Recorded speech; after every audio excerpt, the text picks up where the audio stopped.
Jadi amlodipin aman dipakai lama-lama nggak sih? Kita bahas sama-sama. Spoiler, ternyata ada banyak bonus yang bisa bikin kamu bilang wow. Halo semuanya, saya Dr. Erta, spesialis jantung dan pembuluh darah dari Klinik Kiera. Kali ini kita akan jawab pertanyaan yang sering banget muncul. Dok, amankah kalau kita minum amlodipin dalam jangka panjang? Nah, kalau kalian penasaran, simak sampai habis karena saya bakal kasih data-data ilmiah yang bikin kamu tenang. Sebelum kita mulai, mari kita bayangkan dulu amlodipin sebagai seorang bodyguard super andal buat tubuh kita. Dia bertugas menjaga tekanan darah tetap stabil, tapi dia juga punya keahlian lain yang jarang orang tahu. Misalnya, hasil penelitian dari ALHET atau Anti-Hypertensive and Lipid Lowering Treatment to Prevent Heart Attack Trial tahun 2002 menunjukkan bahwa amlodipin sama efektifnya dengan obat antihipertensi lain dalam mencegah stroke dan penyakit jantung koroner. Bahkan, risiko stroke pada pasien yang minum amlodipin itu lebih rendah dibandingkan kelompok yang menggunakan obat lain. Jadi, kalau kamu mikir amlodipin cuma buat turunin tekanan darah, kamu salah besar. Nah, selain melindungi jantung, amlodipin juga ternyata punya sisi lembut buat ginjal loh. Penelitian oleh Bakris dan timnya di tahun 2004 itu menemukan bahwa amlodipin membantu melindungi fungsi ginjal, terutama pada pasien hipertensi yang juga punya diabetes tipe 2. Bayangkan,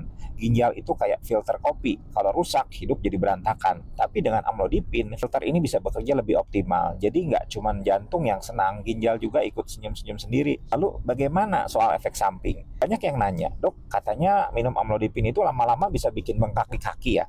Iya benar, edema perifer atau pembengkakan di kaki itu memang salah satu efek samping yang paling umum. Tapi tenang, ini bukan kasus bengkak yang bisa bikin kamu harus beli sepatu baru kok. Dalam penelitian Jamerson tahun 2007, kombinasi amlodipin dengan ACE inhibitor seperti enalapril, lisinopril itu bisa mengurangi insiden edema ini secara signifikan. Jadi kalau kamu merasa bengkak, coba diskusikan dengan dokter. Mungkin dosis amlodipinnya bisa dikurangi lalu ditambahkan dengan ACE inhibitor. Selain edema, kadang ada juga yang bilang, dok, saya pusing setelah minum amlodipin. Nah, ini biasanya terjadi di awal-awal pengobatan saat tubuh sedang beradaptasi. Kalau kita lihat penelitian dari Elliott and Mayer tahun 2007, samping seperti pusing atau sakit kepala ini hanya bersifat sementara dan nggak mengganggu aktivitas sehari-hari. Lagi pula, apa iya sedikit pusing itu lebih buruk daripada risiko stroke atau gagal jantung? Saya rasa enggak ya. Sekarang kita bicara soal keamanan jangka panjang. Ada penelitian Black dan timnya di tahun 2008 yang menunjukkan bahwa penggunaan amlodipin jangka panjang pada pasien dengan sindrom metabolik itu tidak meningkatkan risiko diabetes yang